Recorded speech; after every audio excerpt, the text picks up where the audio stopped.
how they were actually able to track him down. He was arrested nearby, but police say they soon realized he was wanted for a similar attack on 5th Street weeks earlier. Barrett faces several charges, including 2 counts of attempted rape, battery, and aggravated assault. Douglas, the gunman, is also dead. That shooting happened at a light rail facility in San Jose early this morning.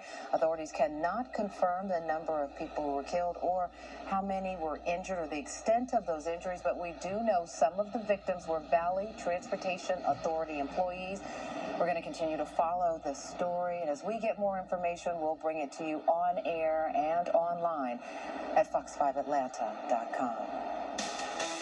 For passage of the George Floyd Policing Act in Washington, the veterans we spoke to say they'd like to see a lot of changes in police reform. But they also say at a local level, they'd like to see more people who are trained in mental health illness responding to 911 calls. Social work will be fine. You know, as long as you're in the field, as long as you understand what those people are dealing with, when you go there, you can make an assessment. We're just trying to stop them from getting killed.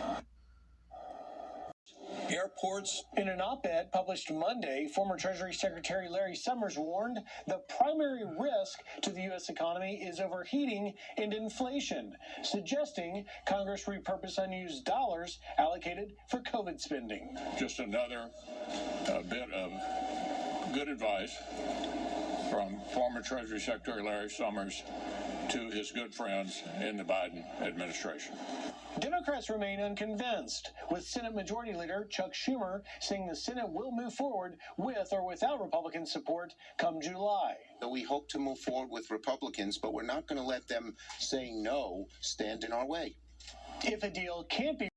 That is not a parking place. That is wheelchair access this guy's parked on top of. That is not a place to park the truck. I don't care if he is working. Brain dead. Absolutely brain dead.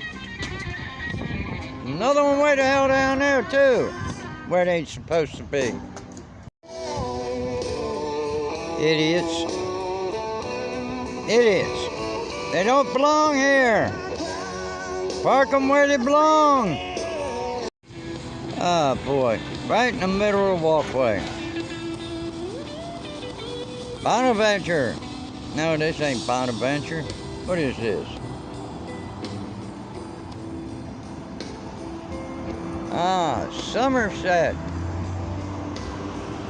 That thing shouldn't be sitting in the middle of a walkway.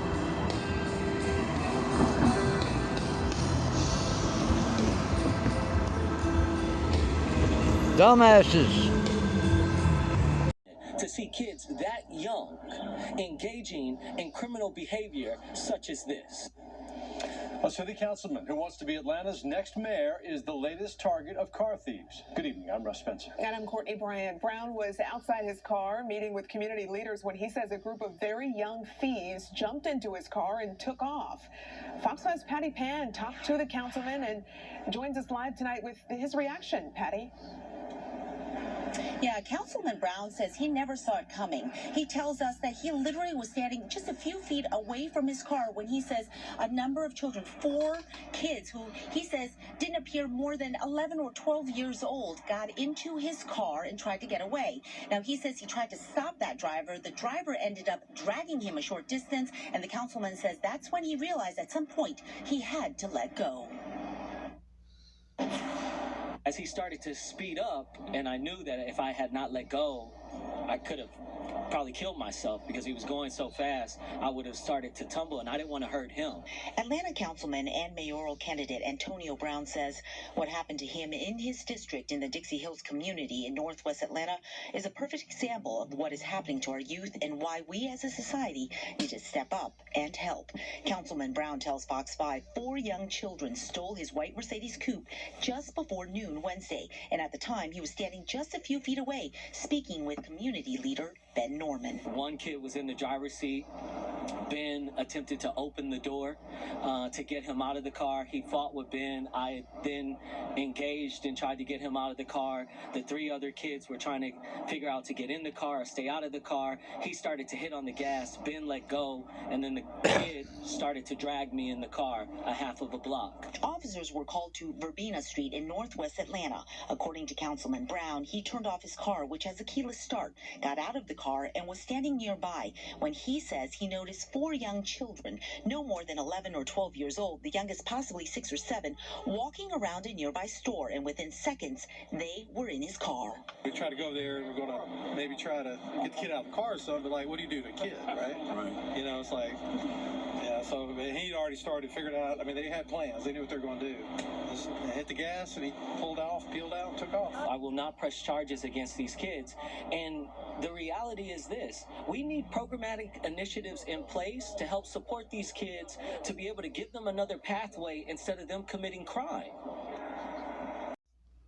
Councilman Antonio Brown had his car stolen from him.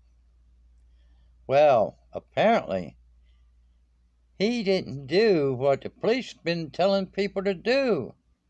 Lock your car, take your keys. And the parents of these kids need to be held accountable. Because the kids ain't going to be held accountable. You know how the evolving door is in the justice system. Lock them up, call the parents, and turn their asses loose to do it again.